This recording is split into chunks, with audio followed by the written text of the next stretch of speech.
Banner Knowledge Bowling, Steve here coming at you doing our most favorite thing, a ball review for Motiv's new Hyper Venom, and is this a good one? But before we get started, you're not a subscriber, please do so. Like, share, comment, and get a friend to subscribe. That way we can grow the channel and spread the knowledge.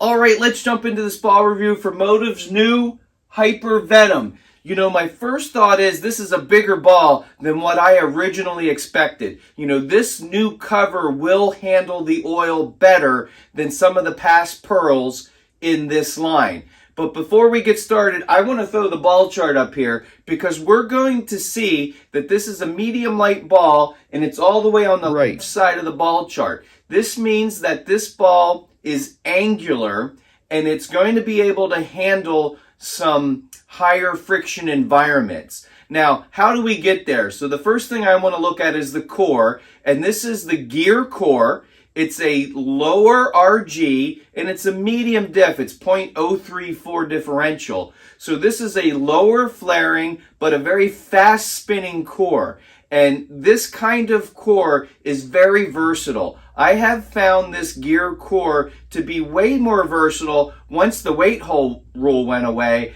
and I could manipulate. If I have a very shallow valve angle, I can actually increase the diff, make it flare a little bit more, or I can widen that valve angle out, and I can get a lot of different looks with this gear core. But the key to this ball is the Coverstock. It has the Propulsion MXR Pearl on it. Now this is building off the covers that first came out with the Supra Rally and in the Nuclear Forge, and it builds off of that. But this is tuned to give us that great traction in the oil, so it's going to be more than the Supra Rally, but I feel like I get even more down lane motion than the EXJ VIP Sigma. So this ball is a great blend, and one thing that we want our pearls to do is read the mid lane properly so that we can get the kind of shape that we need on the back part of the lane. Now, I drilled this ball 50 by 5 by 45,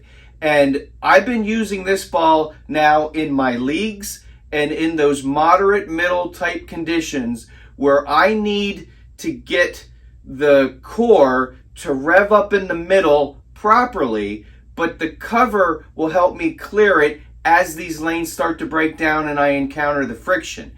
And as we know, when we start throwing these kinds of balls further away from the pocket, we need enough in that cover so that it hooks back and that we can still knock out all 10 pins. And this ball really fits it to a T. I'm telling you, you're going to want to pick one of these up. Now, besides this being a really good looking ball, what I did was on my first 4 shots, I compared this Hyper Venom to my Black Venom. And you're going to see that the Black Venom is going to be earlier and smoother, and I have much more control on the back part of the lane. So you can see when I throw the Hyper Venom, it's going to clear easier, and it's going to create a lot more shape. So let's go out on the lane, let's throw some shots, and we'll come back and talk quickly about it. Thanks a lot.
Alright, let's wrap this up real quick. You know, this Hyper Venom, it's going to be able to clear the fronts for you, retain some energy, and that's where it's going to be able to create the back end motion. You know, this is a great ball to step down to when we're in tournaments and leagues, when those fronts start to go, or we have higher friction environments and we need to get it down the lane a little bit more and throw it away from the pocket, this ball is going to make it back. My advice, go to your local pro shop professional and pick a Hyper Venom up today. You'll be glad you did. Thanks a lot.